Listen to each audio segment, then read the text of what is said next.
Shalom Bapak Ibu Saudara yang terkasih dalam Tuhan. Sebelum kita belajar mengenai firman Tuhan hari ini, mari kita tundukkan kepala sama-sama, kita berdoa. Terpujilah Engkau kekal selama-lamanya, Bapa dalam surga, Yesus Kristus Tuhan yang kami sembah dan kami muliakan. Kalau kami bisa ada sebagaimana kami ada, ini bukan karena kehebatan kami, tetapi karena kasih karunia Tuhan yang luar biasa. Karena itu ajarlah kami Tuhan untuk selalu taat, untuk selalu merendahkan diri, dan untuk selalu bersuka cita di hadapan Tuhan, memiliki pengharapan kuat akan Yesus Kristus. Supaya kami Tuhan bisa mendengarkan firman-Mu dengan baik, supaya kami juga bisa menjadi pelaku firman dengan baik, dan kami bisa menjadi berkat bagi banyak orang. Terima kasih Bapa, inilah doa kami, terpujilah Engkau, dalam nama Yesus kami berdoa. Haleluya, amin. Shalom Bapak Ibu Saudara yang terkasih dalam Tuhan, senang sekali saya bisa kembali berjumpa dengan Bapak Ibu Saudara, walaupun dalam ibadah online yang masih kita jalankan pada minggu pagi ini di Gereja Isa Al-Masih Menteng Pulo. Nah, saya yakin Bapak Ibu Saudara juga, dan adik-adik muda terutama juga pernah terlibat dalam pelayanan. Walaupun pelayanan itu dalam bentuk online seperti sekarang maupun sebelum-sebelumnya, baik di dalam gereja kita maupun di dalam organisasi kerohanian Kristen lainnya. Nah, tetapi saya mau katakan, mengikuti Tuhan selama bertahun-tahun sekalipun demikian, itu tidak menjadi jaminan untuk iman kita bertumbuh. Untuk supaya bisa iman kita bertumbuh, kita harus bisa menghasilkan buah dari pertobatan. Karena Yohanes Pembaptis mengatakan dalam Matius 3:8, hasilkanlah buah dari pertobatan. Contoh, apabila engkau telah bertobat dan engkau telah melayani, saya ingatkan, kalau engkau melayani harus bertobat dulu. Jangan sebaliknya, bertobat habis itu melayani, tidak bisa. Engkau harus bertobat, kemudian engkau melayani. Masalah kemudian engkau bisa melakukan kesalahan, itu lain hal. Tetapi engkau harus bertobat. Karena itu, engkau baru bisa melakukan kegiatan rohani dan kemudian bisa menghasilkan buah dari pertobatan. Contoh dari buah pertobatan adalah sederhana. Apabila engkau sudah bertobat, kemudian engkau melakukan sesuatu dari tutur katamu, dari sikapmu, dari apa yang engkau sampaikan kepada orang lain, dari perilakumu, bahkan orang yang mungkin engkau anggap derajatnya lebih rendah daripadamu, itu akan mencerminkan engkau adalah anak Tuhan atau bukan. Karena itu, apa yang engkau lakukan harus bisa membuat orang lain sejahtera. Apa yang engkau lakukan bahkan harus bisa membuat orang lain itu merasa bahwa ya, dia adalah hamba Tuhan. Apa yang engkau lakukan bahkan bisa membuat orang lain itu bertobat. Apa yang engkau lakukan itu bisa membuat orang lain bertambah pengetahuannya mengenai firman Tuhan. Itulah salah satu dari buah pertobatan. Nah, Bapak Ibu Saudara, kita akan belajar bersama-sama ini mengenai kasih persaudaraan yang sangat kuat antara Rasul Paulus dengan Filemon, yang merupakan saya anggap dasar dari pelayanan dan iman kita bisa bertumbuh. Jadi dari Filemon kita akan belajar sama-sama. Kita buka Alkitab kita, Filemon 1 ayat 1 sampai 22. Sekali lagi, Filemon 1, ini hanya ada satu pasal kitab Filemon ini ya. Ayat 1 sampai 22, Filemon 1 ayat 1 sampai 22 kita akan pelajari. Saya akan bacakan. Filemon 1 ayat 1. Salam dari Paulus, seorang hukuman karena Kristus Yesus, dan dari Timotius saudara kita, kepada Filemon yang kekasih, teman sekerja kami, dan kepada Apfia saudara perempuan kita, dan kepada Arkipus teman seperjuangan kita, dan kepada jemaat di rumahmu. Ayat 3. Kasih karunia dan damai sejahtera dari Allah Bapa kita dan dari Tuhan Yesus Kristus menyertai kamu. Ucapan syukur. Aku mengucap syukur kepada Allahku setiap kali aku mengingat engkau dalam doaku, karena aku mendengar tentang kasih-Mu kepada semua orang kudus dan tentang iman-Mu kepada Tuhan Yesus. Dan aku berdoa agar persekutuan-Mu dalam iman turut mengerjakan pengetahuan yang baik di antara kita untuk Kristus. Dari kasih-Mu sudah kuperoleh kegembiraan besar dan kekuatan, sebab hati orang-orang kudus telah Kau hiburkan. Saudaraku, permintaan Paulus kepada Filemon mengenai Onesimus ayat 8. Karena itu sekalipun di dalam Kristus aku mempunyai kebebasan penuh untuk memerintahkan kepadamu apa yang harus engkau lakukan. Tetapi mengingat kasih-Mu itu, lebih baik aku memintanya daripadamu. Aku, Paulus, yang sudah menjadi tua, lagi pula sekarang dipenjarakan karena Kristus Yesus, mengajukan permintaan kepadamu mengenai anakku yang kudapat selagi aku dalam penjara, yakni Onesimus. Dahulu memang dia tidak berguna bagimu, tetapi sekarang sangat berguna baik bagimu maupun bagiku. Dia kusuruh kembali kepadamu, dia yaitu buah hatiku. Sebenarnya aku mau menahan dia di sini sebagai gantimu untuk melayani aku selama aku dipenjarakan karena Injil. Tetapi tanpa persetujuanmu aku tidak mau berbuat sesuatu supaya yang baik itu jangan engkau lakukan seolah-olah dengan paksa, melainkan dengan sukarela. Sebab mungkin karena itulah dia dipisahkan sejenak daripadamu supaya engkau dapat menerimanya untuk selama-lamanya. Bukan lagi sebagai hamba, melainkan lebih daripada hamba, yaitu sebagai saudara yang kekasih. Bagiku sudah demikian, apalagi bagimu, baik secara manusia maupun di dalam Tuhan. Kalau engkau menganggap aku temanmu seiman, terimalah dia seperti aku sendiri. Dan kalau dia sudah merugikan engkau ataupun berutang padamu, tanggungkanlah semuanya itu kepadaku. Aku Paulus menjaminnya dengan tulisan tanganku sendiri. Aku akan membayarnya dengan agar jangan kukatakan tanggungkanlah semuanya itu kepadamu karena engkau berutang kepadaku, yaitu dirimu sendiri. Ya, saudaraku, semoga engkau berguna bagiku dalam Tuhan. Hiburkanlah hatiku di dalam Kristus. Dengan percaya kepada ketaatanmu, kutuliskan ini kepadamu. Aku tahu, lebih daripada permintaanku ini akan kulakukan. Dalam pada itu, bersedialah juga memberi tumpangan kepadaku. Karena aku harap oleh doamu, aku akan dikembalikan kepadamu. Ya, ini adalah pengharapan Rasul Paulus saat ia menuliskan surat ini pada saat Rasul Paulus itu ada di dalam penjara. Karena kita bisa baca di dalam Kisah Para Rasul 12 Kisah Para Rasul 28 ayat 16 sampai 31, memang Rasul Paulus ada di dalam penjara sebagai akibat konsekuensi ia memberitakan Injil. Ia bersaksi bahwa ia adalah anak Tuhan, ia bersaksi mengenai Yesus Kristus. Dan kemudian ia menuliskan ini kepada Filemon. Di dalam penjara ia bertemu dengan seorang anak yang namanya Onesimus. Onesimus itu tadinya bersama-sama dengan Filemon.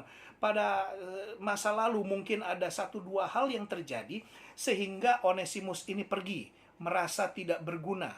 Tetapi kemudian bersama-sama dengan Paulus ia kembali bangkit, dan kemudian Paulus bisa mengatakan ia sudah berguna. Karena itu ia mengirimkan surat pada Filemon. Filemon ini adalah salah satu anak didik Rasul Paulus yang melakukan pelayanan bersama-sama, membentuk gereja mula bersama-sama, kemudian menginjil bersama-sama dengan Rasul Paulus. Sehingga Rasul Paulus ini sangat yakin bahwa Filemon ini bisa kembali menerima Onesimus, dan itulah yang ia lakukan. Paulus dan Filemon ini memiliki kisah persaudaraan yang sangat kuat. Kasih yang ada di antara mereka benar-benar berdasarkan kasih Kristus. Mereka bisa menderita bersama-sama, mereka bisa bersuka cita bersama-sama, sekalipun dalam penderitaan. Karena hidupnya Filemon juga dalam tekanan. Ia juga harus memelihara jemaat, ia juga harus memberitakan Injil, dan pada saat itu ia juga ditentang oleh Kekaisaran Romawi dan oleh orang-orang yang tidak mau menerima Yesus Kristus sebagai Tuhan dan Juru Selamat. Akhirnya Rasul Paulus mengirimkan surat kepada Filemon, sehingga itu bisa menjadi contoh bagi kita semua bagaimana Filemon itu bergumul, bagaimana Filemon itu bisa memberikan sesuatu yang baik dalam gerejanya, sehingga mulai dari keluarga Kristen kita bisa belajar mengenai teladan Filemon ini dari lingkup yang terkecil. Nah, apa saja yang bisa kita pelajari dalam kisah Filemon ini? Saat Paulus dipenjarakan karena penginjilannya ia lakukan, ia berdoa dan ia teringat pada Filemon. Dan saya yakin ini adalah jalan Tuhan, sehingga Rasul Paulus itu bisa mengingat Filemon. Yang bisa kita pelajari adalah beberapa hal. Yang pertama, Filemon menunjukkan kasih. Ayat 5 kita akan baca sama-sama. Karena aku mendengar tentang kasihmu kepada semua orang kudus dan tentang imanmu kepada Tuhan Yesus. Rasul Paulus itu bisa menuliskan demikian karena ia benar-benar menjadi saksi orang lain yang bersaksi bahwa Filemon itu adalah anak Tuhan. Karena aku mendengar tentang kasihmu kepada semua orang kudus. Bayangkan, semua orang kudus, ia memiliki kasih yang hebat. Jadi yang pertama, kita harus menunjukkan kasih seperti yang ditampilkan oleh Filemon. Mungkin Bapak Ibu Saudara akan berkata, Pak, Yang namanya kasih juga saya tahu. Ya, kita juga harus saling mengasihi. Oh, no, no, no, no. Yang namanya kasih itu tidak terbatas. Yang namanya kasih Kristus itu berbeda dengan yang lain. Contoh yang paling sederhana adalah engkau mengasihi, engkau menunjukkan kasih bukan pada masa-masa hebat, bukan pada masa-masa senang, tetapi pada masa-masa sulit. Pergumulan yang hebat, masa kesengsaraan, masa-masa yang tidak mudah, kemudian engkau menunjukkan kasih, itulah kasih yang sesungguhnya.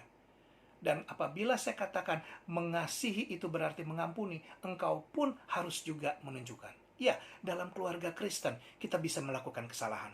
Ayah bisa melakukan kesalahan pada anaknya, anak bisa melakukan kesalahan kepada ibunya, anak bisa melakukan kesalahan pada ayahnya juga, anak bisa melakukan kesalahan kakak, adik, kemudian bersama dengan saudara. Mungkin dalam satu rumah engkau memiliki saudara sepupu. Mungkin dalam satu rumah engkau memiliki keponakan. Kalau misalnya engkau melakukan satu kesalahan, itu harus segera dibereskan. Dan itu merupakan bagian dari kasih.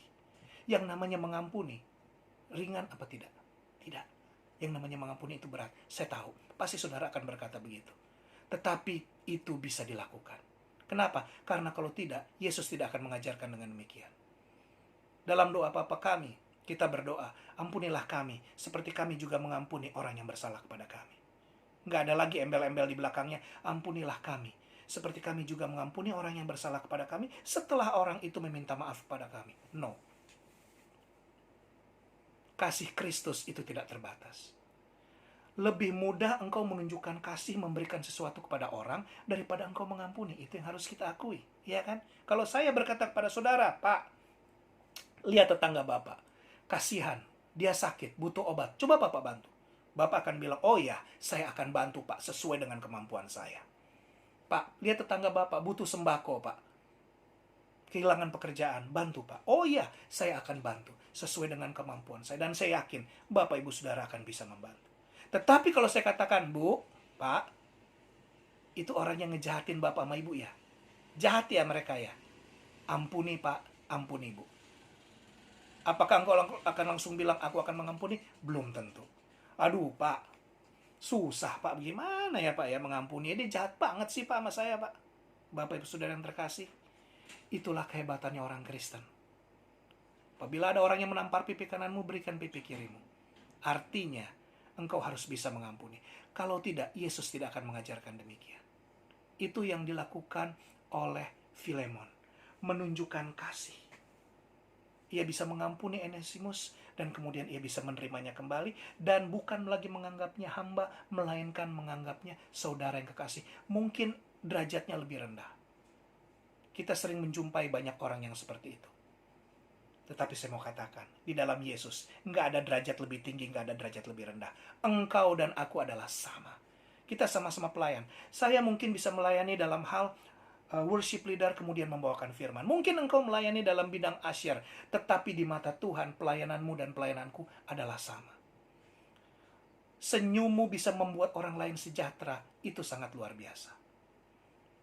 Karena itu, ampuni. Karena itu, tunjukkan kasih. Mulai dari lingkup yang terkecil apabila imanmu mau bertumbuh. Yang kedua, masih di dalam Filemon 1 ayat 5. Saya bacakan ulang. Karena aku mendengar tentang kasihmu pada semua orang kudus dan tentang imanmu kepada Tuhan Yesus. Yang kedua, kita berbicara mengenai iman. Ini ditunjukkan pula oleh Filemon dalam keluarga Kristen, bahwa ia memiliki iman. Iman yang kita tahu adalah dalam Ibrani 11 ayat 1 dikatakan, iman adalah dasar dari segala sesuatu yang kita harapkan dan bukti dari segala sesuatu yang tidak kita lihat. Sebelum kita melihat, sebelum kita mendapatkan, kita sudah mengimaninya sebagai bukti bahwa kita bisa mendapatkannya. Ya, saya mau katakan, ada orang bijak mengatakan, iman yang besar adalah iman yang bisa memindahkan gunung. Tetapi iman yang benar adalah tetap percaya, sekalipun gunung itu tidak berpindah. Kita mengasihi Yesus, itu iman kita kepada Tuhan Yesus. Dan yang namanya iman, Bapak Ibu Saudara, dalam satu keluarga itu menular. Apabila ada orang yang sedang putus asa, itu bisa menular ke anggota keluarga yang lainnya. Tetapi apabila engkau putus asa, kemudian engkau bangkit dan engkau tunjukkan, itu juga akan terlihat oleh anggota keluarga lainnya. Sehingga mereka bisa melihat dengan memiliki iman yang kuat dan tetap bermotivasi tinggi sekalipun dalam situasi sulit, itu akan berpengaruh kepada seluruh anggota keluarga lainnya. Ya, yang namanya iman, tunjukkan iman itu. Engkau memiliki cita-cita, engkau kejar, engkau berdoa. Tuhan akan memberikan jalan. Apapun jalannya itu, engkau harus terima. Dengan apa? Dengan imanmu. Apabila engkau sakit, engkau beriman supaya engkau sembuh. Dan kemudian engkau sembuh. Orang lain akan melihat. Anggota keluargamu akan melihat. Dan itu akan menjadi suatu saksi bagi setiap orang. Bahwa engkau memiliki iman dan engkau disembuhkan. Engkau memiliki kesulitan ekonomi. Engkau memiliki kesulitan hal-hal yang lainnya, baik dalam kegiatan aktivitas rohani di gereja maupun di tempat pekerjaan ataupun di tempat usahamu. Tunjukkan dengan iman. Aku yakin aku bisa. Bukti dari segala sesuatu yang tidak kita lihat. Itulah iman. Dan apabila itu ditunjukkan dalam satu anggota keluarga, akan berpengaruh positif kepada anggota keluarga yang lainnya, dan itu yang dilakukan oleh Filemon. Kemudian yang ketiga, Bapak Ibu Saudara, Filemon 1 ayat 21, saya akan bacakan. Filemon 1 ayat 21. Dengan percaya kepada ketaatanmu, kutuliskan ini kepadamu, aku tahu lebih daripada permintaanku ini akan kau lakukan. Ya, dengan percaya kepada ketaatanmu. Jadi yang ketiga, apa yang dilakukan oleh Filemon yang patut kita teladani supaya iman kita bertumbuh adalah ketaatan. Ketaatan ini adalah hal yang mutlak. Yaitu yang pertama, mulai dari takut akan Tuhan, itu adalah sumber dan dasar dari yang namanya ketaatan. Takut akan Tuhan itu bukan berarti lari dari Tuhan, bukan. Takut akan Tuhan karena kita mengasihi Yesus. Takut akan Tuhan karena kita mengasihi Dia. Takut akan Tuhan karena kita mengasihi sesama.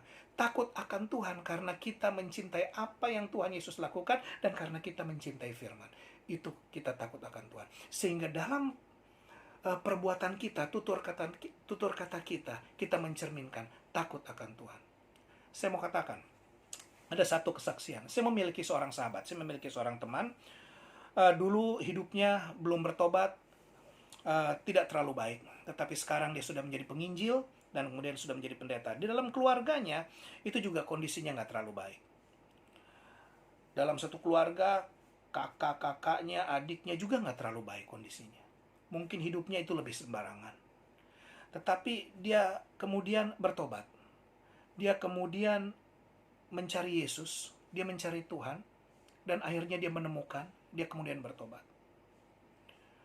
Dalam pertobatannya, dia berkata sama saya, Stan, gue ingat satu firman Tuhan yang berkata, dalam Kisah Para Rasul 16 ayat 31, satu orang bertobat, seisi rumah itu diselamatkan. Karena itu, kondisi keluarga gue gak terlalu bagus. Gue berdoa setiap hari. Akhirnya yang terjadi apa? Diri gue bertobat. Dan karena gue bertobat, kakak-kakak gue, adik gue, orang tua gue, bahkan tetangga gue itu melihat gue bertobat. Sehingga akhirnya mereka juga sadar dan mereka bertobat. Jadi artinya, Kisah Para Rasul 16 ayat 31, apabila satu orang bertobat, seisi rumah diselamatkan. Itu adalah bila satu anggota keluarga itu bertobat, dia akan berdoa kepada Tuhan untuk anggota keluarga lainnya. Dan lihat baik-baik apa yang Tuhan lakukan. Tuhan ubahkan satu persatu, Tuhan bukakan jalan satu persatu, sehingga semua anggota keluarganya bertobat. Dan saat ini teman saya sudah menjadi pendeta, dia sudah lulus sekolah teologi STT, dan kemudian dia menjadi pendeta, dan kemudian ia melayani, dan kemudian seisi rumahnya, kakak-kakaknya, adiknya, semuanya sudah hidup dalam pertobatan. Luar biasa. Apa yang dilakukan? Nggak ada lain selain berdoa setiap hari, minta kepada Tuhan supaya mereka diselamatkan, supaya mereka diubahkan, dan Tuhan yang melakukan keajaibannya. Itulah yang namanya bagian dari ketaatan. Taat. Yang namanya Abraham disuruh Tuhan pergi meninggalkan tempatnya yang sudah penuh dengan kesejahteraan ke tempat lain yang Tuhan tidak kasih tahu. Tetapi Abraham tidak menolak, Abraham tidak bertanya, Abraham ikuti apa yang Tuhan katakan. Itu yang namanya taat. Dan akhirnya Tuhan tunjukkan banyak hal yang luar biasa. Abraham dipilih menjadi bapa segala bangsa. Abraham dipilih menjadi bapa orang beriman. Kenapa? Karena yang namanya ketaatan. Bapak, Ibu, Saudara hidup dalam ketaatan, keajaiban akan terjadi. Imanmu akan bertumbuh. Takut akan Tuhan, sumber segalanya. Dan kemudian yang terakhir, yang keempat, contoh yang dilakukan oleh Filemon, sehingga bisa menjadi teladan bagi kita semua dalam keluarga Kristen, untuk supaya iman kita bertumbuh. Filemon 1 ayat 7. Saya akan bacakan lagi yang terakhir, Filemon 1 ayat 7.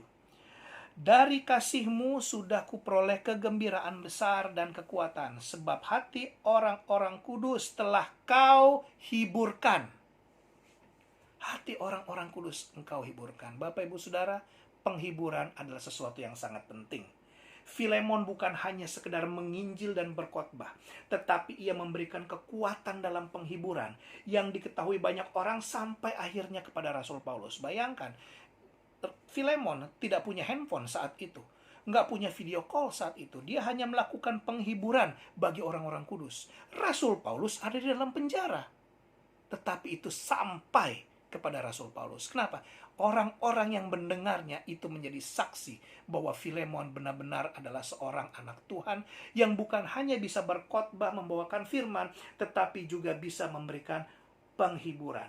Di saat kondisi sulit, pergumulan bertambah berat, orang Kristen itu bisa meneladani Filemon untuk memberikan penghiburan, memberikan motivasi, memperlihatkan sikap yang selalu optimis, memberikan semangat pada anggota keluarga lainnya, sampai akhirnya itu bisa menjadi yang namanya pastoral konseling dalam kegiatan gereja. Almarhum gembala jemaat kita, Ibu Sri Benda, itu adalah seorang pastoral konseling yang luar biasa. Beliau selalu memberikan penghiburan kepada jemaat yang membutuhkan, termasuk kepada saya, para majelis, anggota jemaat lainnya, dan keluarga kami. Udah gak terhitung berapa kali penghiburan yang Ibu Benda berikan. Tetapi saya mau kasih tahu, saya mau tanya kepada Bapak, Ibu, Saudara, siapa yang memberikan penghiburan buat Ibu Benda? Ia juga adalah manusia biasa. Karena itu Bapak, Ibu, Saudara, mari kita memberikan penghiburan satu dengan yang lain. Saya mau tanya, Filemon memberikan penghiburan. Siapa yang menghibur Filemon? Tetapi saya yakin, kalau ia bisa menghibur orang, orang juga akan bisa memberikan penghiburan baginya. Kalau pada saat kita dalam kedukaan, kita selalu mengadakan ibadah penghiburan. Karena kita tidak lagi harus berduka untuk seterusnya, karena kita sudah dihibur oleh Tuhan Yesus. Karena itu ada dalam ibadah yang namanya ibadah penghiburan. Dalam ibadah penghiburan itu ada doa. Dan yang kita doakan bukanlah orang yang sudah mati. Orang yang sudah mati itu adalah urusannya Tuhan.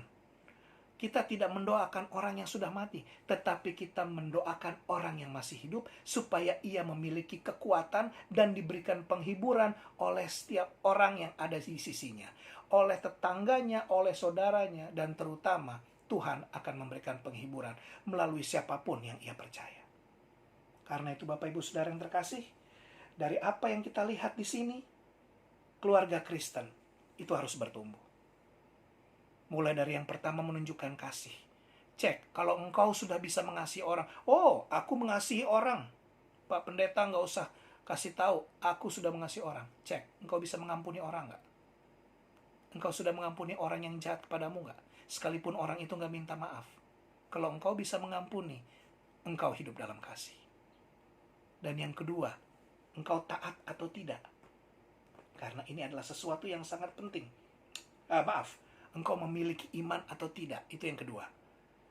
Karena iman itu harus engkau tunjukkan kepada anggota keluarga, kepada anakmu, kepada orang tuamu, adikmu, kakakmu, bahwa engkau memiliki iman yang kuat terhadap segala sesuatu. Engkau sakit, engkau susah, engkau butuh pekerjaan, engkau butuh pasangan hidup. Engkau memiliki iman dan engkau yakini bukti dari segala sesuatu yang belum engkau lihat, engkau sudah terima. Itulah iman. Dan yang kemudian yang ketiga adalah ketaatan. Yang tadi sudah kita bahas sama-sama. Orang yang taat akan melihat keajaiban. Orang yang taat akan melihat hidupnya akan diberikan sesuatu yang ia butuhkan oleh Tuhan. Kenapa? Karena Tuhan bekerja bagi hidupnya melalui ketaatannya. Dan yang terakhir, yang keempat, adalah penghiburan. Lakukan 4 hal ini di dalam keluargamu. Lakukan untuk dirimu, lakukan untuk keluargamu. Berikan penghiburan yang kuat, berikan motivasi, berikan semangat. Jangan cuma sekedar mengejek, jangan sering-sering ngebully orang, jangan sering-sering membangkitkan amarah orang. Tetapi berikan hiburan, berikan motivasi, berikan semangat. Engkau akan melihat imanmu bertumbuh dalam Kristus. Tuhan Yesus mengasihi saudara dan saya. Kita sama-sama hidup untuk menjadi saksi bagi kedatangannya Dia untuk yang kedua kalinya. Saat ini adalah masa-masa sulit, tetapi orang Kristen harus bertumbuh. Karena kita memiliki Allah yang hebat, kita memiliki Yesus yang hebat, dan saudara adalah orang-orang hebat. Haleluya. Tuhan Yesus mengasihi kita semua. Amin. Kita berdoa. Terima kasih Tuhan Yesus atas apa yang telah Engkau berikan, sehingga kami bisa memahami apa yang Rasul Paulus dan Filemon lakukan dalam kisah Filemon 1 sampai 22 yang telah kami baca tadi. Hamba selesai berkata-kata, apa yang Tuhan ingin sampaikan kepada jemaat-Mu telah hamba sampaikan. Biarlah kami bisa memulai diri kami ini dalam ibadah dengan penuh kesukacita, dengan penuh pengharapan, melalui penghiburan, melalui ketaatan, melalui iman, dan melalui kasih. Karena itu semuanya sudah Tuhan tunjukkan pada saat Tuhan Yesus hidup di dunia ini. Dan itu juga ditunjukkan oleh para nabi. Dan itu juga ditunjukkan oleh murid-murid-Mu. Terima kasih Tuhan. Hamba berdoa, apabila ada yang sakit Tuhan sembuhkan. Apabila ada yang lemah Tuhan kuatkan. Apabila ada yang susah Tuhan berikan penghiburan. Apabila ada yang terbelenggu Tuhan lepaskan. Apabila yang terikat Tuhan bebaskan. Dalam kasih Tuhan Yesus Kristus. Sehingga kita sama-sama bisa bangkit. Di akhir zaman ini, kami bisa menjadi orang-orang yang lebih kuat dari sebelumnya. Karena kami memiliki Allah yang hebat, yaitu Yesus Kristus Tuhan. Terpujilah Engkau kekal selama-lamanya. Dalam nama Tuhan Yesus, kami berdoa dan mengucap syukur, dan kami siap untuk menjadi pelaku firman. Haleluya. Amin. Tuhan Yesus memberkati Bapak Ibu Saudara. Maju terus dalam Tuhan. Amin.